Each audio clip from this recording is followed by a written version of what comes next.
Live from downtown Detroit, Local 4 News at 11 starts now. Take a look outside. We're starting with snow showers moving across Metro Detroit, and it's kicking off the weekend.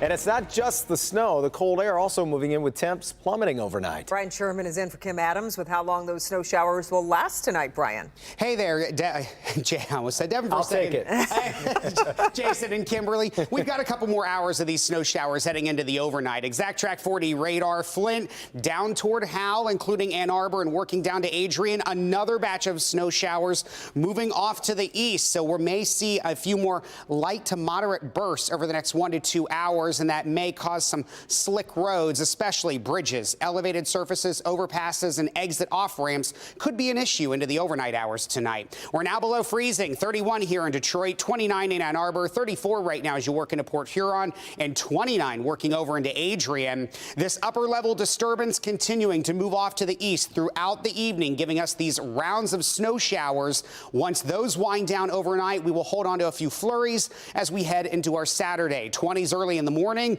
only into the low 30s heading into tomorrow afternoon. We'll talk more about our continued flurry and snow chances for the weekend and next week's snow as well. Your full 4-1 forecast coming up in just a few minutes. Brian, thank you. Our other top story, a Dearborn High School student gets hit walking home from school with the driver then taking off and never stopping. That 17-year-old girl was knocked out, according to witnesses. The whole thing, as you saw there, caught on home surveillance, and now Dearborn police need help finding that driver. Mara McDonald is live at Dearborn PD, and Mara, it is startling to see that video. How is that young girl doing tonight? Well, per the Dearborn PD, Jace, she is pretty banged up, but she's out of the hospital and she is at home, hopefully to make a full recovery. But they really need people to take a look at this car. Do you know who the driver is? Can you help them out? Let me show you. It's around 3:10 on Thursday. The kids are on their way home on the bus from Etzel Ford High School. The school bus has let the students off less than half a block away here on Canterbury. It was a bus stop where it stops after school for the students, and then the girl got off. The bus leaves and you see that girl crossing the road and then getting hit by what police say is an older model blue Dodge Durango. As soon as it hit her, she fell to the floor and just like closed her eyes and didn't move at all. Neighbors like Mo's dad rush to help. You see him with his hand up telling the driver to stop. Witnesses say that driver is a woman who slowly maneuvered around the student sprawled in the middle of the street and then hits the gas and takes off. That was my dad. He tried to stop her and then she just reversed. She was she was going to drive over her, like to swerve onto her.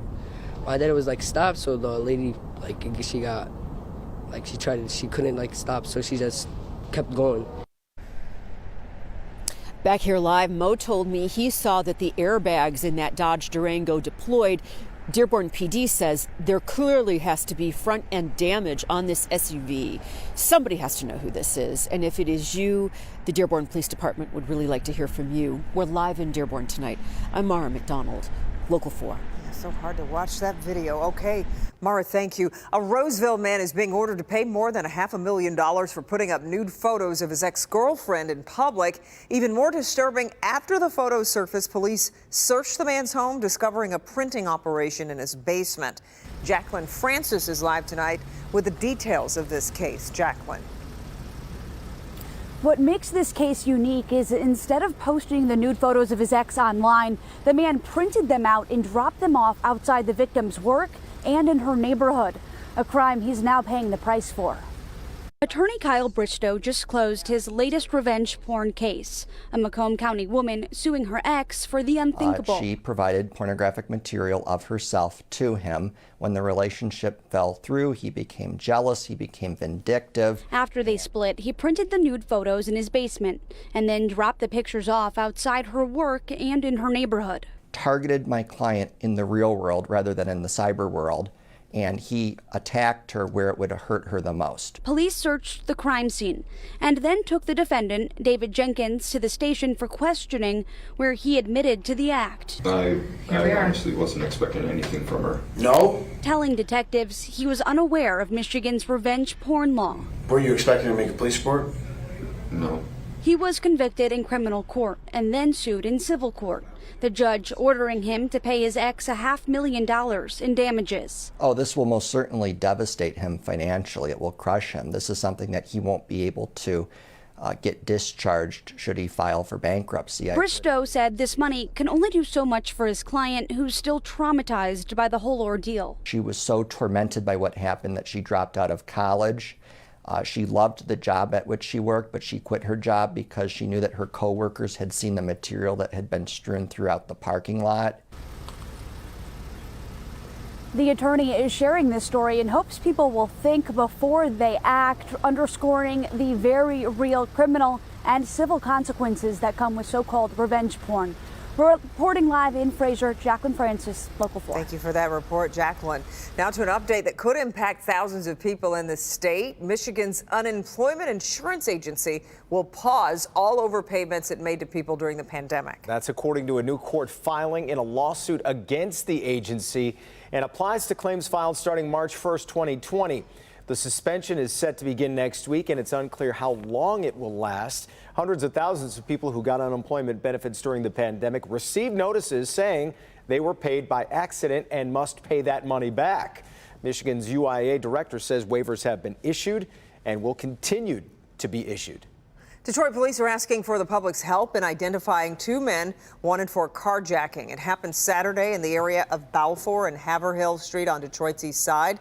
Police say these two men are accused of approaching a delivery driver, producing a handgun, and taking the driver's phone.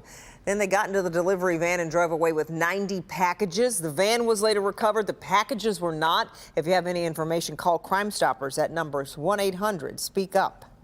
New information revealed tonight over an ongoing controversy at Michigan State University. It's about the resignation of former business school dean Sanjay Gupta and why he resigned in August.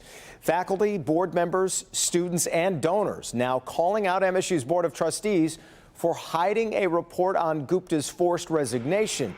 We now know his departure followed his failure to report a Title IX violation by two other staff members. Still, MSU's interim president, Teresa Woodruff, uplifted the school's work on Title IX protections. I am committed to building trust with our university communities around RVSM prevention work. And I want to thank MSU's people for continuing the important work of building a culture of support. We're told the board has yet to address what was in the report and have not yet made it possible to access it through public records. If you are heading downtown this weekend, we've got two freeway closures. Let's begin with I-94 with both directions closed right now from I-75 and I-96. A closure between 96 and the Lodge will be in effect through Sunday night, but traffic between the Lodge to I-75 will remain shut down through Tuesday morning. And the Orange Barrels will also be out on I-75 this weekend with the southbound lane shut down between Clark and Spring Wells. That closure is connected to the ongoing construction of the Gordie Howe International Bridge, with the southbound lanes reopening on Monday.